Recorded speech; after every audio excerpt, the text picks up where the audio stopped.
I'm just going to do like a little series of these videos because I'm having so much fun with them.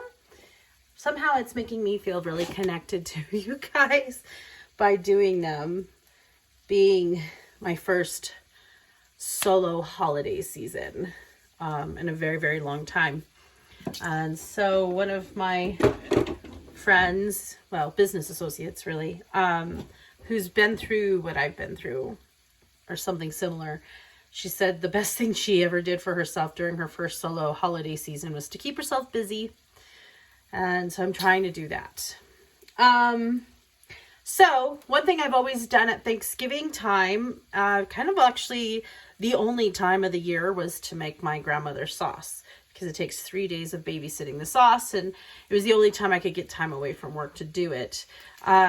Although I have found that since living here, I'm doing it more often because jars of spaghetti sauce are now costing, the good ones are now costing like $10 plus for a jar of good spaghetti sauce that are, that we have access to, that doesn't have a ton of filler ingredients and sugar and all that junk. So I thought, well, forget that. I'm going to have to start doing this more often. So in the traditional style of what I've done, I am going to show you a little bit of my process.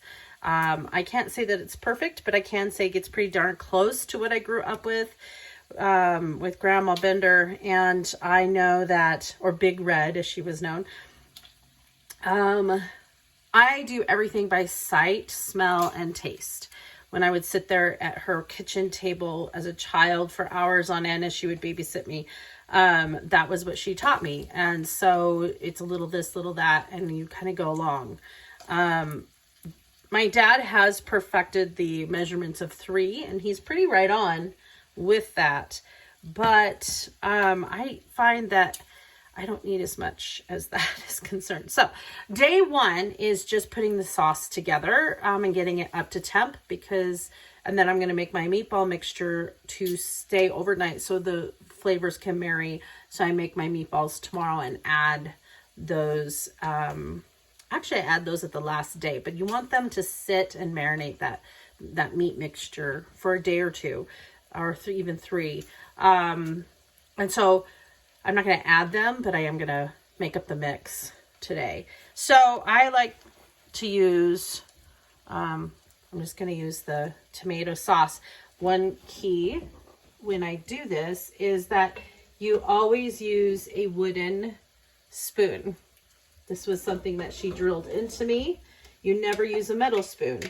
And she insisted that metal spoons would change the taste of the tomatoes. And so I have stuck to that. I don't have a big stock pot, and I wish someday that maybe I would, since you put so much effort into it.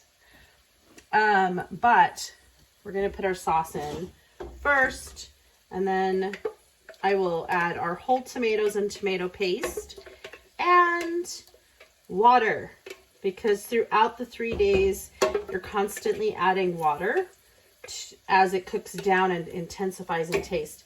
Because of the cooking process that this goes through, you don't have the acidity of the tomatoes by the end of it, which is really, really cool. So she always taught me to use whole tomatoes. The ones that she liked that I remember is a San Marzano style tomato. These kind. Sometimes they're hard to find. And then she would have me squeeze them by hand. She was like, never cut them with a knife. Always squeeze by hand. And I don't know why not just like get them in there and squish them up. I don't know. But that was like a big deal. So I would help her squeeze the tomatoes by hand, and of course get tomato running down my arm. And it was, messy. So I try to do it without the mess. God help me. I hope to God that, in fact, I might take my sweater. This is my favorite sweater off, because sometimes it likes to squirt and I don't want to ruin my sweater. No matter how hard I try, it can definitely squirt.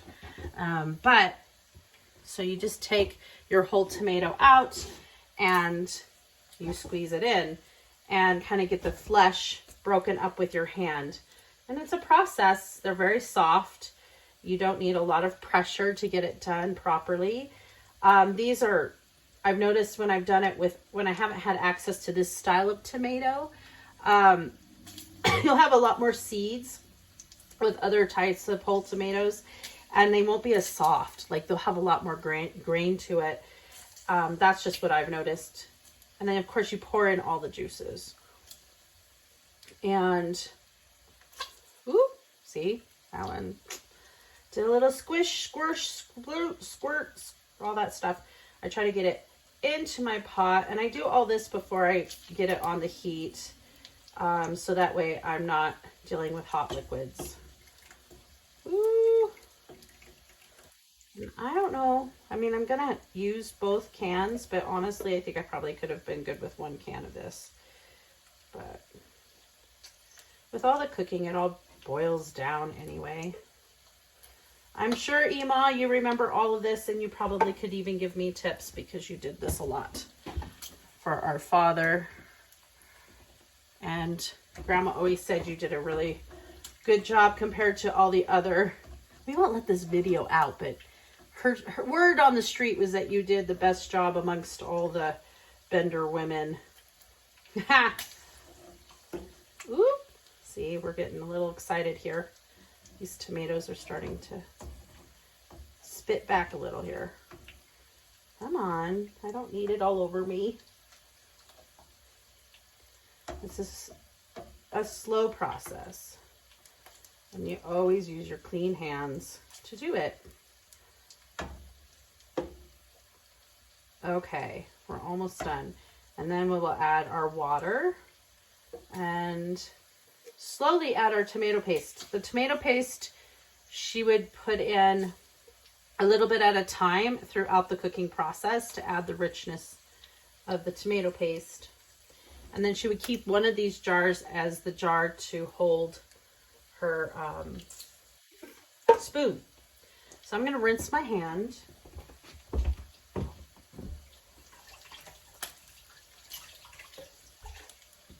Okay, so I'm going to let you see real quick. I'm going to move this around. How can you see my stove? No, you're seeing the wrong part of it. See, I don't know how to flip the camera. It doesn't let me flip it. There's my bacon for this morning, because I eat bacon almost every day. Okay, well, it's hard to see. Forget about it. But regardless, I stacked my grates, or whatever they're called, because I don't have baking racks to stack. So that way this is not directly on the flame, especially when dealing with gas. It can get hot rather quickly, although I like gas over electric. It's a little difficult. So I'm going to put you back so I can get this in the right spot. Come on. Always jerry-rigging this phone. Come on. There. Okay. So I've got a nice full pot of sauce right now. Still got to add my water and my tomato paste, but it's pretty full. I'm going to add a can of, if I can, I will add a can of water.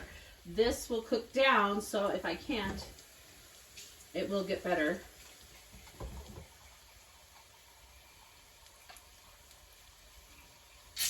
And then I'll start adding my seasonings. But we need to get this going so we can get up to temp.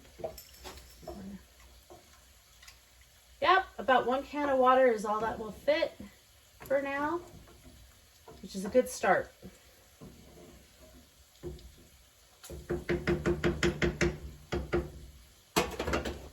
Okay, now seasonings. We're gonna use fresh garlic and my Italian seasoning is in here somewhere. Somewhere, I hope. It should be. I have a lot of seasonings. I'm kind of a seasoning freak. Not gonna lie. Where are you, Italian seasoning? Be here. Oh, and we don't want to forget the crushed red pepper. chili piquin. I know I have Italian seasoning somewhere. I did not use it all. I swear I did not use it all. There's some sea salt. Ah, right there. I knew it. I knew I had a big bottle of it. Okay, I measure via cap. And so we're gonna put like 3 of these suckers in there. Maybe 2. 1. Yeah, we'll do 2. Ooh, this bacon smells good. Such a weird change for me to actually like bacon and like the smell of it. And I don't know. I personally cannot figure it out. I've just gone with it. The bacon change. And then I did about almost a full cap of the red pepper, crushed red pepper, chili piquin. And then I like to drizzle a little bit of olive oil, extra virgin olive oil, just a tad, not a lot, because the meat is going to do most of the oil flavor, but having a little bit of olive oil just help the process of those tomatoes opening up. And then I'm going to just add only a skosh of garlic salt, but not a lot because we don't want it to be over salty, but it's just going to be literally like maybe a half a tablespoon at the most for the whole pot. The garlic's going to come mostly from fresh garlic, and then of course, that's good. That smells really good. It smells right, so that's the important thing. We stir that in. And we'll re-season as we go. A lot of the seasoning is going to come from the Italian sausage and the meatballs. So, and I have such a small pot to deal with. I don't get to do a lot of the meat that I would like to do.